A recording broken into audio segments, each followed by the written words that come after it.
Hello, this is Jessica Fox from Florida Virtual Bookkeeper, and today I want to talk about how I have been able to increase my efficiency and productivity using time blocking. There are several benefits of time blocking that I have found for myself. You may discover more. It helps me manage my workload to reduce overwhelm.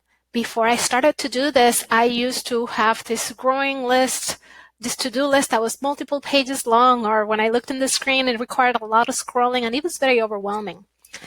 I am better able to gauge capacity for new projects. That way, I do not take on more than I can handle, and I can give realistic estimates. It prevents me from getting double booked. This used to be a problem. And it forces me to commit, because before, I sometimes, if I didn't feel like in the mood, I may say I'll do it later, and then I was overwhelmed. And it helps me plan realistically. It reduces distractions because I know when I am supposed to be working on a specific project and not going through my inbox or scrolling through Facebook.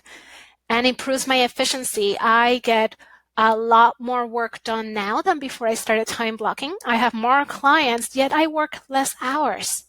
I feel productive. I no longer feel like I spent half a day on my desk and I have nothing to show for it. And it helps me avoid working nights and weekends, unless you really want to. I tend to be a workaholic, so this used to be a big problem. Now I will still sometimes work on nights and weekends, but it's by choice, not because I feel like I have to catch up or stay up to date. So how to get started time blocking? The first step is to get a calendar. There are lots of apps available. You can do paper if you like that better, whether it be a wall calendar or a fancy planner, a whiteboard in your office. It doesn't matter what you use. The key is to use it. It's not going to do you any good to buy the fanciest planner or the flashiest app. It's not going to be used on a regular basis. Once you have identified the type of calendar that you're going to use, then you need to determine your schedule. You do not want to have the entire week be a blank slate, because then it's easy to schedule more than you normally want to take on. Then you want to plan, tweak, and get stuff done. So how do I get this done? I like to schedule in advance. This is my schedule, normally on Friday afternoons, towards the end of the day, while I am still in work mode, but I don't really have time or desire to start anything new. I do the schedule for the next week, looking at anything that may have carried over from the current week, things that I have coming up. And then on Monday morning, the first thing I do before I start is I review that schedule. I review my plan of attack. I make tweaks as needed in case something new came up or some urgent email came in that needs my attention, or changes in the circumstances may need that I may no longer be available at a time. I do those tweaks and then I get stuff done. Now, it's important, in order to be realistic about your time blocking, that you account for your non-work time. You cannot forget about your personal time, because even if you say you work from 9 a.m. to 5 p.m., there's going to be times in between where you're going to be doing other things. You're not going to be productive every minute. So you want to account for things like your commute, having a lunch break, running errands, driving time to your clients if you're visiting them or having meetings, any family activities that may come in at that time, like your kids having a school function, and breaks. You want to make sure you account for breaks. So this is a sample of a day in Google Calendar. It's not one of my real days. I actually have a lot more calendars than this. And one of the reasons why I like Google Calendar is because I can have multiple calendars and color code them. So this is just my personal and business. So at a glance, I can look at it without having to read. I know that purple is personal and blue is business. My real Google Calendar is a little bit more complex, but you can start simple like this. And as you can see, I built in the times when I know I'm not going to be getting any work done. And yes, I am the type of person that I need to write down to have lunch, or else I will skip lunch. Now, you also want to be smart about your planning. And by smart, I mean is that you need to be specific about what your goals are. They need to be specific, measurable, achievable, relevant, and time-bound. The more specific your tasks are, the more likely that you're actually complete it. And this is very important because if you say in your calendar that you're going to do client work from 9 to 10, you may get some client work done, but it may not be the most present, the most timely, the most relevant client work.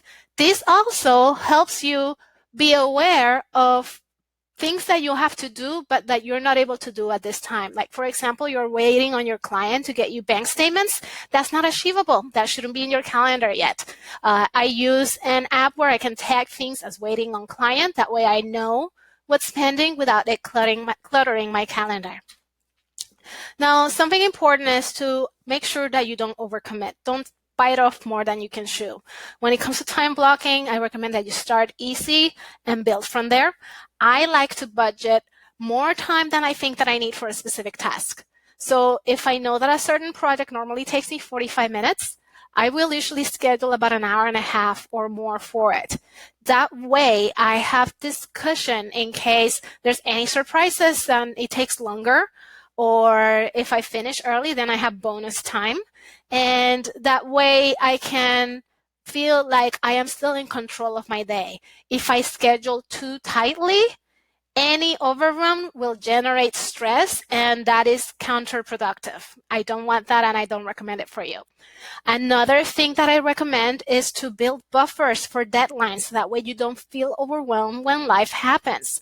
For example, I usually have to do some client sales tax returns that are due on the 20th of the month. I make sure to add them to my calendar several days early. That way, when stuff inevitably happens, like for example, last week there was an internet outage for 4 hours. It was only 4 hours, but it was my working hours. And it's the time I normally would have been working on that. But because I had this buffer built in, no big deal. Once the internet was back on, I just dragged and dropped to a new time slot. I got it done. I was still on time, and I was not overwhelmed about it. Now, there are some pro tips, some advanced tips that you can implement once you've gotten a hang of the basics of time blocking to make it work for you even more. One of the things that I really recommend, and I've talked about this in other videos, is to schedule your work during your peak productive times. And then schedule all your errands and breaks and anything personal that you may have going on during the least productive times.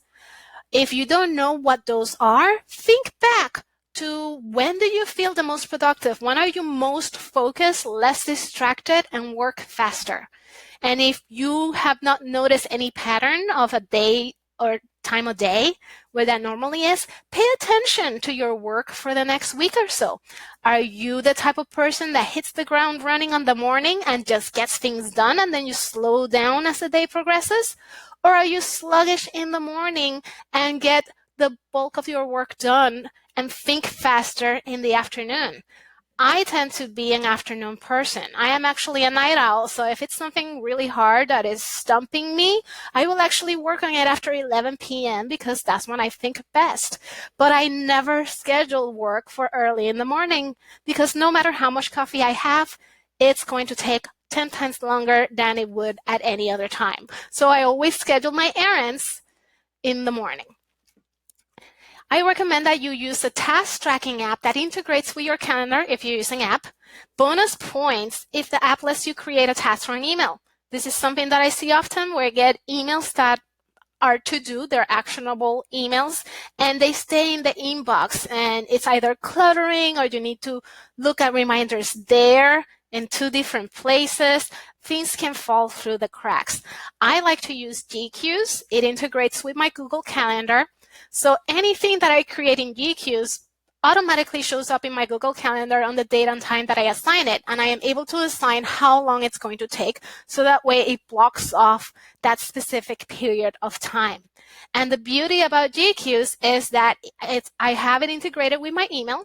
So if I get an email from a client that say they are requesting certain reports so that they can submit to the bank, right from the email, I can create the GQs task, add whatever tags I need to ask, any notes, comments, give it a date and a time, and it will show up in my calendar.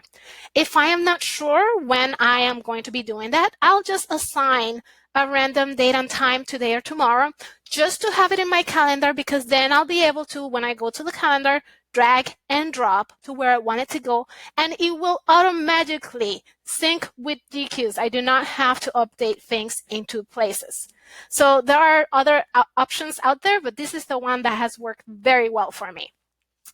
And then I recommend that you use the scheduling app that integrates with your calendar so that your clients and your prospects can schedule phone calls and meetings with you. Not only will this save you a lot of time in back and forth, when are you available? How about this day? No, I'm not available this day. How about this time? Those emails are big time wasters, but also it enables you to turn off your notifications, to put your phone on do not disturb or let it go to your answering service and be productive, because your clients will know that when they want your undivided attention, they need to get on your calendar. That way you're not distracted by the phone ringing during your peak productive times. And that's pretty much what I just mentioned. You want to block off your peak productivity times from your scheduling app.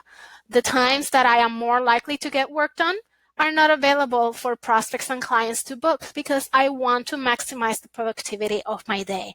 And since I have implemented all of these tips, I get so much more done in so much less time. I am less overwhelmed, more organized, and nothing falls through the cracks. So I hope that this is helpful. I am only an email away. If you have any questions or comments, Jessica at floridavirtualbookkeeper.com.